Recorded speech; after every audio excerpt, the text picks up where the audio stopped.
Greetings to Largo64. Here's my response to your video post about immortality. Now, if I think about physical immortality, as opposed to the more metaphysical immortality, there's two options I think that spring to mind. There's the option that you could extend your lifespan significantly beyond the 70 that most of us get, out to hundreds or maybe even thousands of years. And then there's the idea of extending life out way beyond that to what's effectively forever. And of course the immediate thing that springs to mind for me, and probably for most people, is the idea of population crisis. Over the past century or so, we've seen the population of the Earth increase dramatically over previous human history. A lot of that's been down to declining infant mortality rate, so people have been living longer and long enough that they can reproduce, and the people who are around are also living longer because of better health care. So it seems pretty obvious that some form of limit would have to be placed on reproduction, just because of the limits that we have in the available natural resources. And I actually did a bit of a bizarre calculation on this.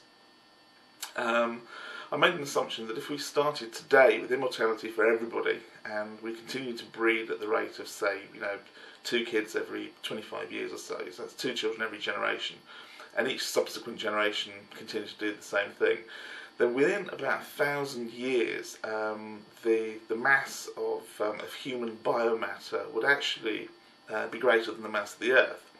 So it's obvious that kind of unrestrained population growth isn't going to be viable.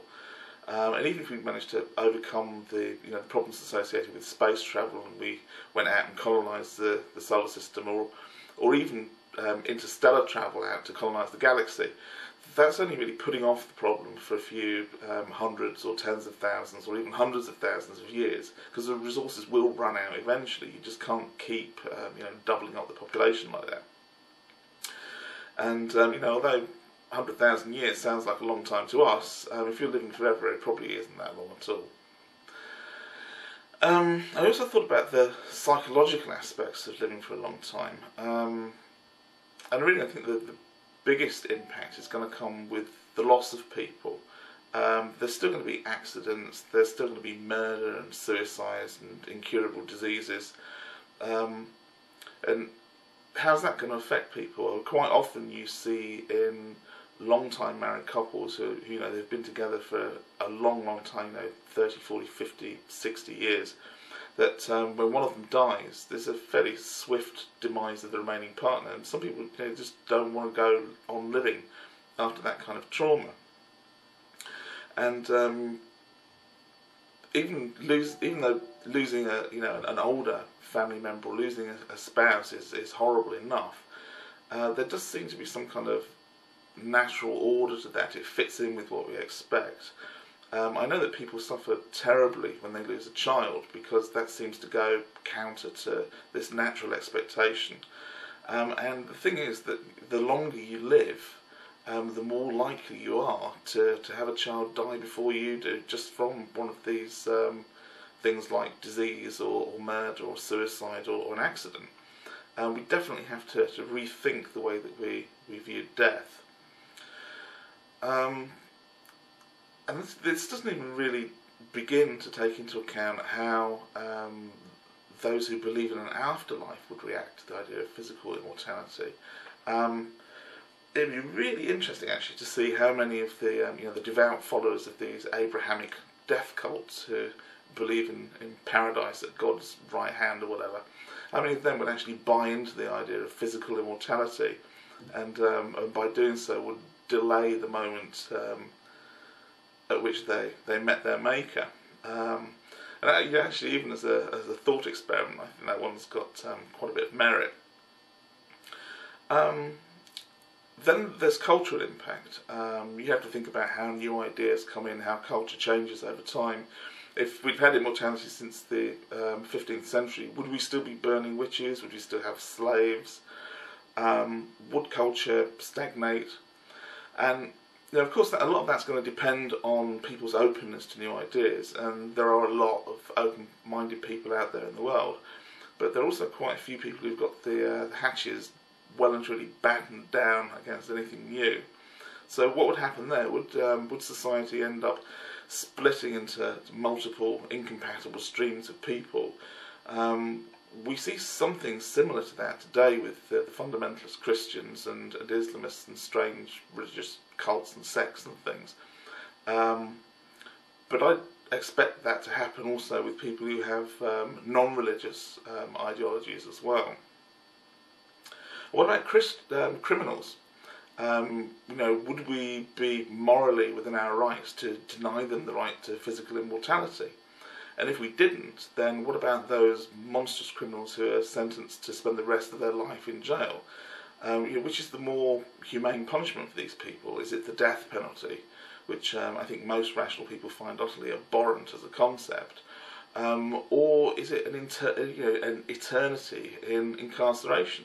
And that sounds pretty much like hell, and that's a really cruel, horrible punishment as well. Brings up all kinds of ethical dilemmas. I think on the plus side, though, if you look back and see some of the great minds in history, they've been productive well into their later years, and who knows what they would continue to have come up with if they'd had the opportunity. If you take Picasso, for example, you look at the way that his art developed over the years, he was continually pushing back the boundaries, and you have to wonder what kind of art a 1,000-year-old Picasso would be producing, and whether or not anybody under the age of 500 would be able to understand it. Now back to the negatives again. There's boredom. The idea of endless life with endless opportunity to develop and chances to restart and learn from your mistakes sounds appealing at face value, but not everybody's made that way. Not everybody has that kind of life. And what about somebody who works in a dead-end job? And do you really think that that 10,000 years of flipping burgers or mopping floors is something that anybody would really want?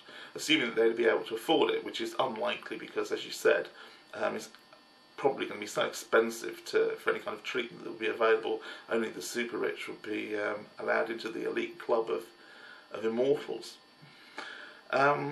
On a wider practical level as well, if you're living for billions of years, you've got to start taking into account the kind of changes that happen over geological and cosmological time. So you've got to think about what happens when the sun eventually dies, or 50 billion years from now when the Big Rip finally tears the last particles of matter apart.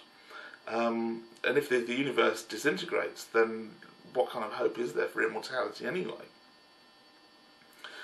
The final thing really is I would ask exactly what living forever would achieve, because life is about change, and the thing is that I believe that we change as human beings. I think that there are very few people who are the same person, the same exact person that they were 10 or 15 or 20 years ago. We all grow physically and mentally, and that passage of time builds us into a new person. I'm definitely not the same person today that I was in my 20s, and I doubt that I'll be the same person in my 60s that I am today. So, what am I going to be like in my 160s or my 660s? Probably nothing like the me that I am today. So, what is it that's being preserved as immortal? Probably just my physical body, because my mind will have changed into somebody else completely different by then. While we're talking about the physical body, we're going to have some serious advances in medical technology to repair the human body in a way that allows people to live quality lives over extended periods of time. People lose limbs and organs, suffer from disease all the time that leaves their bodies damaged, and this kind of thing happens even in the relatively short space of time that most human beings have on this earth, which is 100 years or so.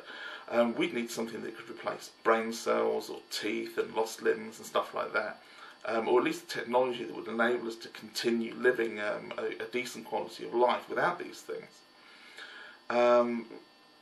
that that might seem to be a bit of an off-the-wall consideration. But the thing is that say you only lose a limb or part of your body every 500 years or so. It's not really going to take that long against the scale of eternity before we start running out of bits to lose. So really, in conclusion, for me, I think that the idea of living for significantly longer obviously has its appeal. A couple of 100 years sounds really good if something could be done to maintain the physical body, the state of the physical body. I don't really think that the living forever is something that sounds that good to me. It's not something I'd want. I don't really think it's something that's actually possible. There you are. That's my response. Peace.